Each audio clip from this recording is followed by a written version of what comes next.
विश्वेश्वराय महादेवाय त्र्यंबकाय त्रिपुरांतकाय त्रिकाले कालाय कालाग्निद्राय नरकाय मृत्युंजयाय सर्वेश्वराय सदाशिवाय नमः देवाय नमः नमः नानि शास्त्रे मम मुख्येश्वर हरे जय प्रभुनामये नमः संस्कृत्या इच्छेन्दे श्रीनामये नमः अप्रियाय जातेना नामये नमः हरे राज पूजने इष्टानामये नमः पस्य हेतिनामये नमः द्राय नामये इष्टकामये नमः सुखाय हमजा जनामये नमः हरिराय देव कामये नमः श्री मंदरे इष्टानामये नमः गुरुदेव सुखाय नामये नमः उच्चेत्पदाय कालतत् ओरमाय तत् ओरमाय तत् ओरमाय आसिने प्रश्नान तत् ओरमाय सबंध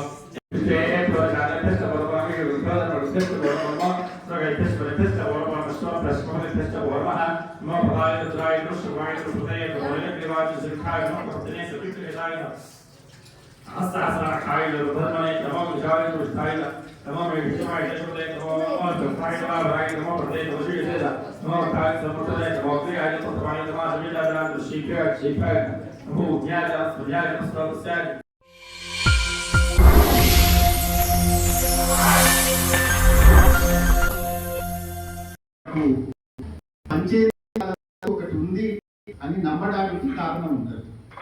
మరి ఈ పంచేంద్రియాలతోని నమ్మడమేనా అంటే కాదు, ఇంకో ఆరో ప్రమాణం ఉంది. ప్రమాణము అంటే వాస్తవము, ప్రమాణము అంటే సత్యము.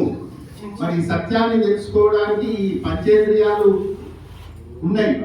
అరే ఇప్పుడు పూజ చేశాము, ఫలితం అనే ఒక ఆలోచన, ఒక ప్రశ్న వస్తుంది. ఆ ప్రశ్న వచ్చినప్పుడు మరి అయోమయంలో పడతాము. మరి అయోమయంలో పడ్డప్పుడే వేదాన్ని ఏదైతే మనకు అర్థమయ్యే రీతిలో ఇంకో ప్రమాణం ఏంటంటే ఆరో ప్రమాణమే వేదము, శాస్త్రం.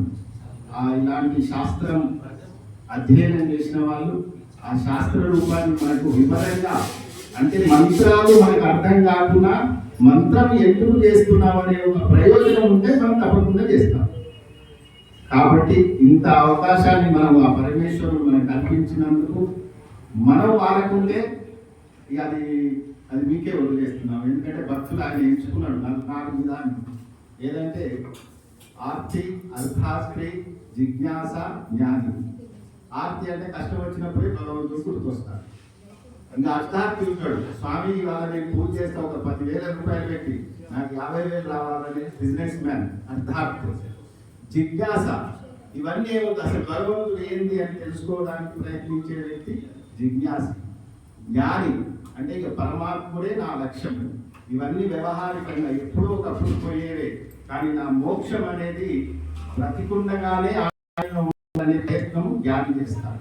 మరి మీరే ఏ కేటగిరీలో ఉన్నారో మీరే నిర్ణయించుకోండి. ఆ నిర్ణయించుకొని ఆ పరమాత్ముని ఎల్లప్పుడూ సదా స్మరణ చేస్తుంటే మనకి ఇలాంటి సత్పురుషులు, ఇలాంటి వ్యవస్థలు మనకి ఇంత అవకాశాన్ని కల్పించినందుకు ఈ శ్రీ విద్యాశక్తి పీఠము 10 కాలాల పాటు ఉండి చేసి అమ్మవారి యొక్క అనుగ్రహం మీ అందరికీ రావాలి. మాకున్నది ఒకే ఒక లక్ష్యం, మీరు ఏమిస్తున్నాం, ఏం చేస్తున్నాం, మేమేం చేస్తున్నాం అనేది కాదు. మీ యొక్క కుటుంబాలు బాగుండాలి, మన సనాతన ధర్మాన్ని కాపాడాలి. ధర్మం అంటే కనబడదు. ఏదైతే మన విధి ఉందో, విధి విధానాలు, తల్లిదండ్రులను పూజించడం మనం తెలుసుకొని మన యొక్క భవిష్యత్తు తరాలకు మన